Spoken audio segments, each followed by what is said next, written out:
familiar with the Board of Regents Scholarship, correct? I'm not familiar with the full policies of it, but I am familiar that it does go to the valedictorian. And it's a full ride scholarship to the University of Missouri, correct? That is correct.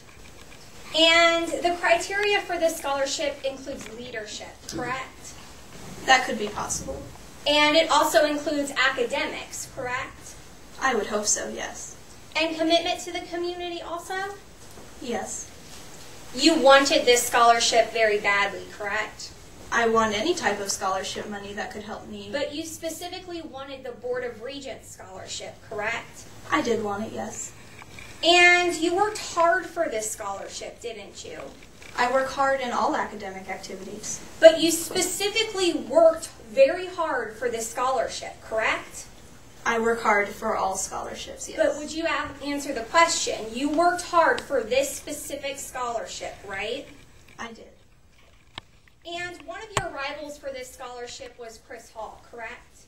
He has his basketball scholarships. But Chris Hall was also trying to get the Board of Regents scholarship, right? He might have been. And that's because he was on one of the leading candidates for valedictorian, right? I have no idea why Chris Hall needs scholarship money. That's between him and his family. But would you answer the question? One of the leading candidates for valedictorian was Chris Hall, correct? For valedictorian, not for the scholarship. Right, but he was, just to make sure I have this right, he was in the running for valedictorian, correct? Yes. Now, let's talk about this valedictorian race. You had plans to be the valedictorian, didn't you? I've hoped so ever since I was little. And you even began to write your valedictorian speech, right? I threw a couple themes around. I never sat down with pen and paper and wrote it out. And valedictorian is given to the senior with the highest grade point average, correct? And ACT score and community activity. And if there's a tie in the GPA, then it is broken by your ACT score, correct? Yes. And if still tied, it's the principal's decision over who becomes valedictorian, correct? And the rest of the faculty based on other criteria. And for a period of time, you thought that you and Miss Chris Hall had the same ACT score, correct? Yes. And your ACT score was a 33? That is correct. So since you and Hall were tied in ACT score and GPA, it would come down to Principal Norris and the faculty to make the decision, correct? That is correct. Okay, let's talk a little bit about Principal Norris now. He has been a friend of you and your parents for many years, correct? Yes, she has. And your families go to the same church? Correct. And if you even sometimes substitute for Principal Norris's bowling team, right? Occasionally when I'm not too busy with school. And you even mow the principal's lawn? For some extra cash in the summer. Now, you had a conversation with Principal Norris on the 18th of February, correct? I believe so. And you discussed the valedictorian race in this conversation, right? Yes, we did. And in that conversation, he said it looked like Hall was the front runner for valedictorian, right? Only barely. But he did say that Chris Hall was in the front running? It was a possibility he could be ahead. In addition, from this conversation, you heard something from Cody Grant about Chris Hall's ACT score, right? From Cody Grant, a junior who I don't associate with that often. But you still did hear about Chris Hall's ACT score from him, correct? I heard it. Doesn't mean I believed it. And Cody was a classmate of yourself and Chris Hall, wasn't she? That is correct. And she told you that Hall got a 35 on the ACT? Again, yes, she told me, but that doesn't mean I believed it. And if that were true, it would mean that Hall had a higher ACT score, correct? If it were true. And looking at the valedictorian race, that would mean Hall won, correct? If it were true. Your friend, the principal, if this was true, would not be breaking the tie for valedictorian, would he? I don't understand your question, Counsel. If Chris Hall had a higher ACT score than you did, would your friend, Principal Norris, be breaking the tie for the valedictorian race? No, she would not. Now I'd like to direct your attention to the morning of February 18th, 2011. The events that you described happened during advanced chemistry, correct? On February 28th, yes. And to be more specific, it was the beginning of that class? At the very beginning.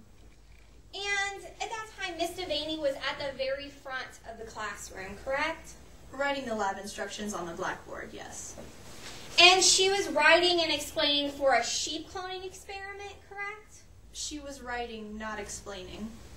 But she was giving out instructions for a sheep cloning experiment. While class was getting ready and still settling in. So it would be important to listen and look at the instructions Miss Devaney was writing on the board, correct?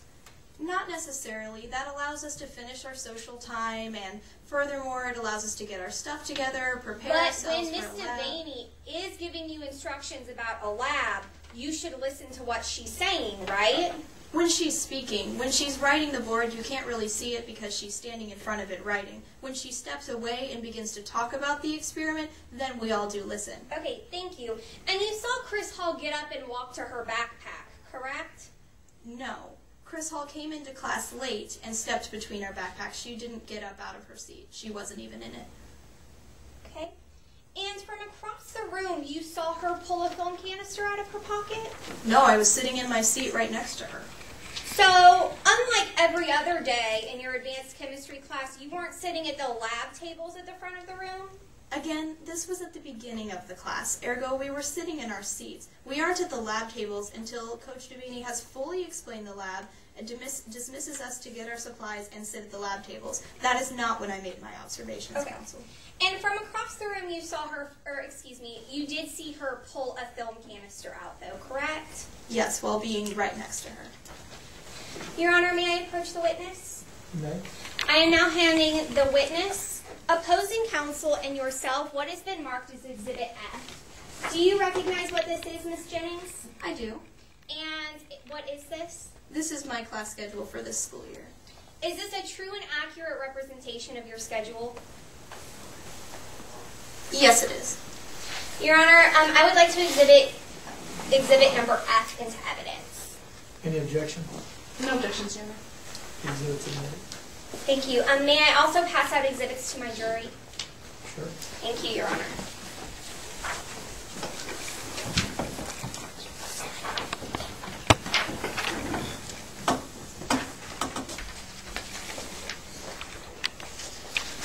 You're in 2 clubs currently, correct? I am.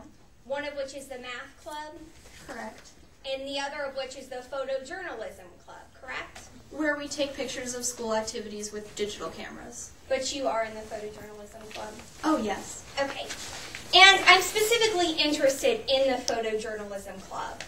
You knew that getting caught with drugs would take Hall out of the running for the valedictorian race, didn't you? I did. And you knew that also meant Hall wouldn't get the Board of Regents scholarship, didn't you?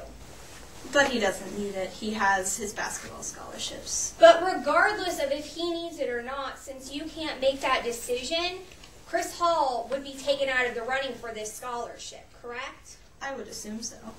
And so Hall getting caught with drugs gave you a better chance to become valedictorian, right? Me and others. But it specifically opened the opportunity and opened the door for you, correct? That's his downfall. Thank you, Your Honor. No further questions.